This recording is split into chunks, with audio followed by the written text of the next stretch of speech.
मी आदरणीय श्री डोरले सर यांना करतो.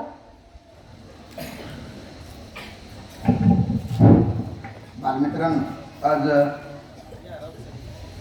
मराठी राजभाषा दिन अर्थात मायबोलीचा सन्मानाचा दिवस आहे. लाभले आमास भाग्य बोलतो मराठी, जाहलो खरेच धन्य ऐकतो मराठी. आपल्या ओळखीची पहिली भाषा असेल तर ती मातृभाषा मराठी आहे. मराठी भाषेचा गुणगौरव करावा एवढी काही आपण मोठे नाही. मराठी भाषेचा जवळजवळ 2500 वर्षापूर्वीचा इतिहास आहे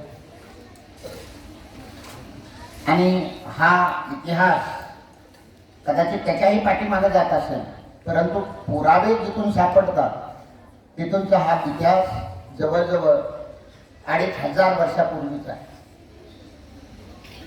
जर कोणाला बोलायचं असेल तर त्यांनी इकडे या, ताट बसा. बोलायचं असलं तर इकडे या. काय बोलायचं ते माईक मध्ये बोलूया आपण. तुम्ही, मला माहिती आहे, निश्चितपणाने मराठी भाषेविषयी विचार मंथन करत असाल की आपली भाषा कशी वाढली पाहिजे, तिचं जतन कसं केलं पाहिजे. याचाच कदाचित तुमच्या मनामध्ये हा विचार आहे आणि त्याच्यासाठी तुम्ही बोलत आहात, ही आनंदाची गोष्ट आहे. पण जर वेगळं बोलत असाल तर कृपया बोलू नका. तब से स्टँड अप. तू त्या कोपऱ्यात बसायचं तिथे जाऊन. जा, जरा वेगळा प्राणी झाला असतो द्वितीय सत्रामध्ये.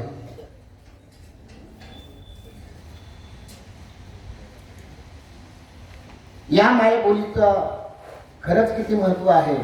बालमित्रांनो, कोणतीही गोष्ट जर आपल्याला समजून घ्यायची असेल तर पहिल्यांदा ती आपल्या आईच्या भाषेमध्ये, आपल्या मातृभाषेमध्ये ती समजून घ्यावी लागते. मी जास्त बोलणार नाहीये आज. आवाज माझा न ऐकण्याजोगा आहे तुम्हाला. कदाचित त्यानेच ठरवलं असेल की हे नेहमीच बोलतात, याचा आवाज बंद करा. माईक बंद झालाय थोडा, अजून थोड्या वेळाने काही बंद होईल.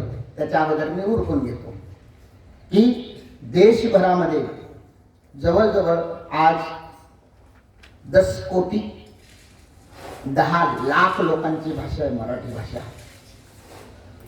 किती अभिमानाची गोष्ट आहे की नाही? कमान खाली घालायला लावणारीची गोष्ट आहे नाही, अभिमानाची गोष्ट आहे. एक नंबरची भाषा बोलली जात असेल तर ती आहे हिंदी. हिंदी भाषिक बरेच राज्य आहेत आणि महाराष्ट्रापेक्षा त्यांचा भूप्रदेश मोठा आहे, म्हणून त्या भागामध्ये हिंदी बोलली जाते. ही हिंदी एक नंबरची भाषा आहे. आपली राष्ट्रभाषा हिंदी आहे, बरोबर आहे की नाही? आणि 2 नंबरची भाषा या देशामध्ये बोलली जाते ती तमिळ. तमिळ भाषा ही मराठीपेक्षा जुनी आहे. ती खूप मोठ्या प्रमाणामध्ये बोलली जाते, परंतु मराठीचा जिथं 10वा क्रमांक होता तो 10व्या क्रमांकावरून आज आपण 3ऱ्या क्रमांकावर बोलली जाणारी भाषा आहे. या भाषेला खूप मोठा इतिहास आहे.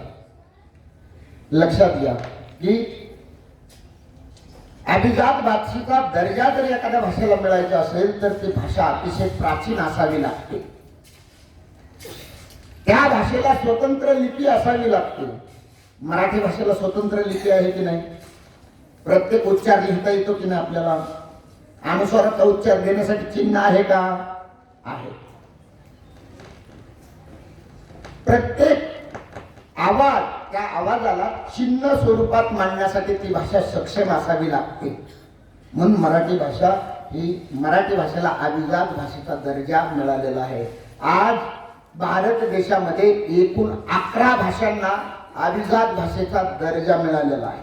लक्षात ठेवा, हा खूप मोठी परंपरा आहे. नेहमी तर आम्ही बोलतच असतो, परंतु या मराठी भाषेच्या गौरव दिनाच्या निमित्तानं आपल्याला अध्यक्ष म्हणून शिंदे सर लाभलेले आहेत आणि प्रमुख पाहुणे म्हणून कमलाकर राऊत सर. कमलाकर राऊत सर या विभागामध्ये होते आणि मुलांसाठी एक से बढ़कर एक उपक्रम ते राबवत होते. हस्ताक्षराचा उपक्रम त्यांनी, तुमच्यासारखेच कंटाळी होती मुलं, त्यांनी बोर्डवर सुरू केला. लक्षात घ्या, बाहेरचा जो बोर्ड आहे की नाही तिथं ते लिहायचे. ज्या मुलांना वाटत होतं की आपल्याला करायचे, अगदी ते मुलं तिथं जाऊन 100 मुलं बसायची असे. लक्षात घ्या, सकाळी. आणि ते सांगितलेले अक्षर त्याप्रमाणे काढायचे. अतिशय सुंदर अक्षरासाठी त्यांनी खूप मोठा प्रकल्प राबवला होता. मराठी व्याकरणाच्या संदर्भामध्ये अनेक वेळा त्यांनी बोर्ड भरून भरून लिहिलेले आहे. बोर्ड कधीच रिकामे नसायचे. असे विद्यार्थी प्रिय कमलाकर राऊत सर आपल्याला मार्गदर्शन करण्यासाठी आलेले आहेत. मी आमच्या विनंतीला त्यांनी मान दिला, याबद्दल त्यांचे खूप खूप आभार मानतो आणि माझं छोटंसं प्रस्ताव संपवतो. जय हिंद, जय महाराष्ट्र.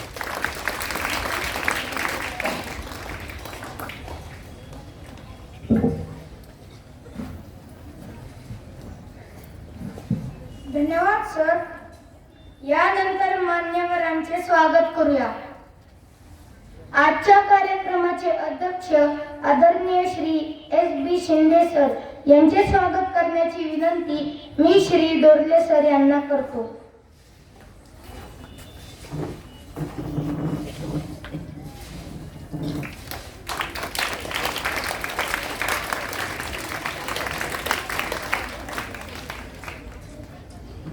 आजच्या कार्यक्रमासाठी प्रमुख पाहुणे म्हणून लाभलेले आदरणीय श्री के राऊत सर यांचे स्वागत करण्याची विनंती मी श्री शिंदे सर यांना करतो.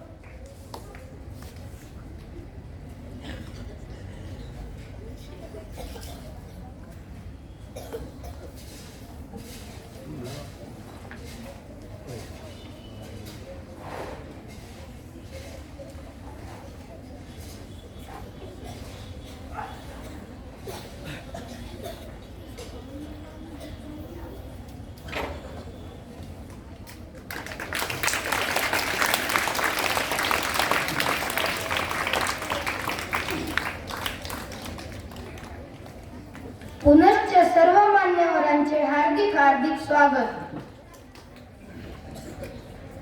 अरे राजवर्धन, ज्ञानपीठ पुरस्काराबद्दल तुला माहिती आहे का? अरे समर्थ, मराठी साहित्य क्षेत्रातील सर्वोच्च पुरस्कार म्हणजे ज्ञानपीठ पुरस्कार होय. अगदी खरे. मराठी साहित्यासाठी आतापर्यंत एकूण 4 साहित्यकांना ज्ञानपीठ पुरस्कार मिळाला आहे. त्यात वि.स. खांडेकर यांना 1974 साली, कुसुमाग्रज यांना 1987 साली, विंदा करंदीकर यांना 2003 साली आणि भालचंद्र नेमाडे यांना 2014 साली यांचा समावेश आहे. हा पुरस्कार भारतीय साहित्यातील सर्वोच्च सन्मान मानला जातो. याच साहित्यकांबद्दल थोडक्यात माहिती करून देतील आपले काही बालमित्र. सर्वप्रथम श्रेयांश चौधरी.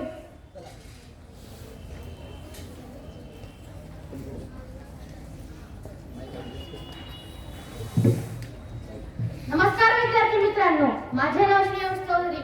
मी आज तुम्हाला मराठी भाषा गौरव दिनानिमित्त वि.स. खांडेकर यांच्याविषयी माहिती सांगणार आहे. विष्णू सखाराम खांडेकर म्हणजे वि.स. खांडेकर होय. त्यांचे जन्मनाव गणेश आत्माराम खांडेकर असे होते. त्यांचा जन्म 11 जानेवारी 1898 साली महाराष्ट्रातील सांगली येथे झाला. ते मराठी कादंबरीकार आणि लेखक होते. जीवनासाठी कला हे त्यांच्या लेखनाचे सूत्र होते. त्यांनी प्रथम शिक्षकी पेशा स्वीकारला. त्या काळातच त्यांच्या लेखनाला सुरुवात झाली. त्यांनी अनेक कादंबऱ्या, ललित लेख, ग्रंथ, नाटके, निबंध असे लिहिले आहेत. त्यांना पद्मभूषण पुरस्कार, ज्ञानपीठ पुरस्कार तसेच कोल्हापूरच्या शिवाजी विद्यापीठाने डॉक्टर ऑफ लिटरेचर ही पदवी बहाल केली आहे. 2 सप्टेंबर 1976 साली त्यांचा मृत्यू सांगली जिल्ह्यातील मिरज येथे झाला. धन्यवाद. यानंतर सद्वर्यू भोसले.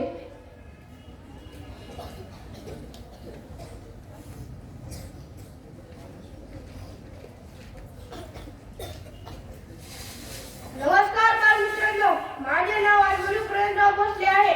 मी आज तुम्हाला आज 27 फेब्रुवारी मराठी भाषा गौरव दिन मराठी भाषा गौरव दिनाच्या तुम्हाला हार्दिक शुभेच्छा.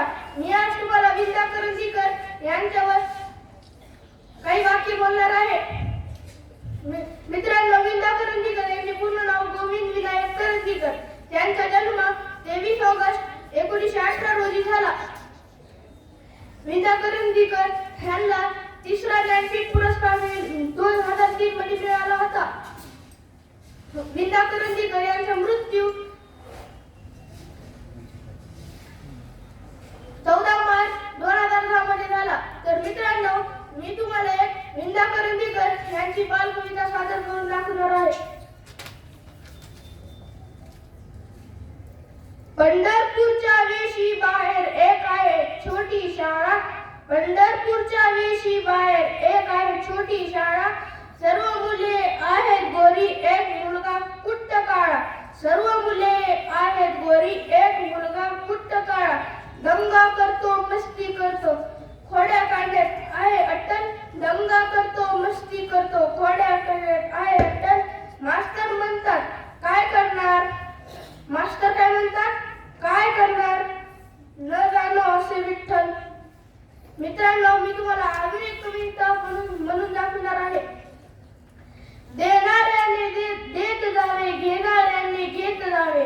देणाऱ्याने देत जावे, घेणाऱ्याने घेत जावे. घेता घेता एक दिवस घेणाऱ्यांचे हात घ्यावे, घेणाऱ्यांचे हात घ्यावे. हिरव्या पिवळ्या माळावरून हिरवी पिवळी शाल घ्यावी. हिरव्या पिवळ्या माळावरून हिरवी पिवळी शाल घ्यावी. वेड्या पिशा ढगाकडून वेडे पिसे आकार घ्यावे. वेड्या पिशा ढगाकडून वेडे पिसे आकार घ्यावे. रक्तामधल्या प्रश्नासाठी पृथ्वीकडून होकार घ्यावे. रक्तामधल्या प्रश्नासाठी पृथ्वीकडून होकार घ्यावे. उसळलेल्या दर्याकडून पिसाळलेली आयाळ घ्यावी. उसळलेल्या दर्याकडून पिसाळलेली आयाळ घ्यावी. भरलेल्या भीमेकडून तुकोबाची माळ घ्यावी. तुकोबाची माळ घ्यावी. देणाऱ्याने देत जावे, घेणाऱ्याने घेत जावे. घेता घेता एक दिवस देणाऱ्यांचे हात घ्यावे, देणाऱ्यांचे हात घ्यावे. धन्यवाद. यानंतर शिवकुमार केंद्रे.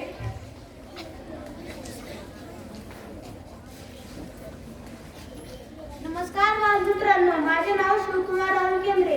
आज मी तुम्हाला विवा शिरवाडकर यांच्याबद्दल 2 शब्द सांगणार आहे. त्यांचे पूर्ण नाव विष्णू वामन शिरवाडकर असे होते. त्यांचे टोपण नाव कुसुमाग्रज होते. त्यांचा जन्म 27 फेब्रुवारी 1912 रोजी पुणे येथे झाला. विशेष त्यांच्या वाढदिवसानिमित्त 27 फेब्रुवारी हा दिवस महाराष्ट्र मराठी भाषा गौरव दिन म्हणून साजरा केला जातो. प्रसिद्ध ग्रंथ आणि साहित्य संपदा कुसुमाग्रजांनी कविता, नाटके, कादंबऱ्या आणि कथा अशा विविध क्षेत्रात विपुल लेखन केले आहे. कविता संग्रह विशाखा, जीवनलहरी, किनारा, मराठी माती या कविता लिहिल्या. नाटके नटसम्राट, कौतैय, दूरचे दिवे, राजमुकुट हे नाटक केले आहे. कादंबऱ्या वैष्णव, जान्हवी आणि कल्पनेच्या तीरावर या लिहिल्या. महत्वाचे मुद्दे ज्ञानपीठ पुरस्कार 1987 रोजी महाराष्ट्रातील सर्वोच्च सन्मान मिळवणारे ते दुसरे मराठी साहित्यिक होते. साहित्य अकादमी पुरस्कार 1974 नटसम्राट या नाटकासाठी त्यांना हा पुरस्कार मिळाला. पद्मभूषण 1992 भारत सरकारतर्फे नागरी सन्मान.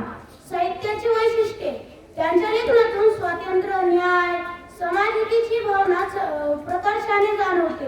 विशाखामधील कवितांनी चळवळीच्या काळात तरुणांना प्रेरणा दिल्या होत्या. धन्यवाद.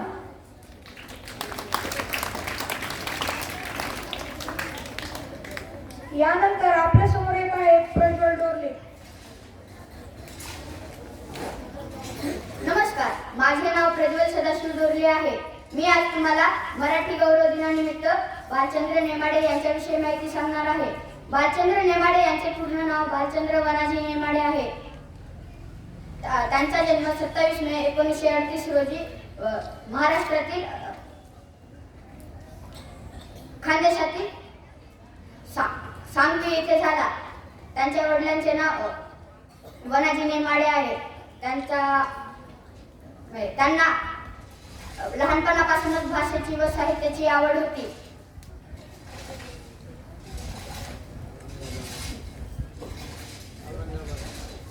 त्यांनी औरंगाबाद, मुंबई व लंडन येथे शिक्षण घेऊन लंडन मधील school of oriental and African studies मधून PhD मिळवली आणि मराठवाडा विद्यापीठ, गोवा विद्यापीठ, मुंबई विद्यापीठात प्राध्यापक म्हणून काम केले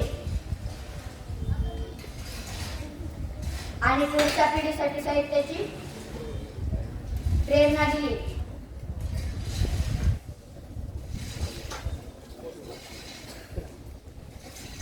बालचंद्र नेमाडे यांचे मराठी कादंबरीत खूप मोठे योगदान आहे.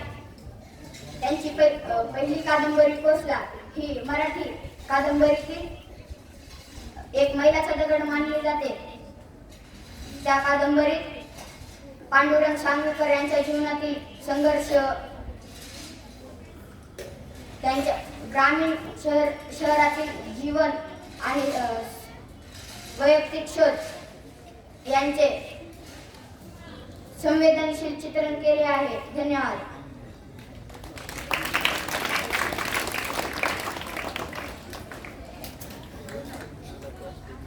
सर्व बालमित्रांचे धन्यवाद. यानंतर आजच्या कार्यक्रमाचे प्रमुख पाहुणे श्री राऊत सर यांना नम्र विनंती की आपण आम्हाला मार्गदर्शन करावे.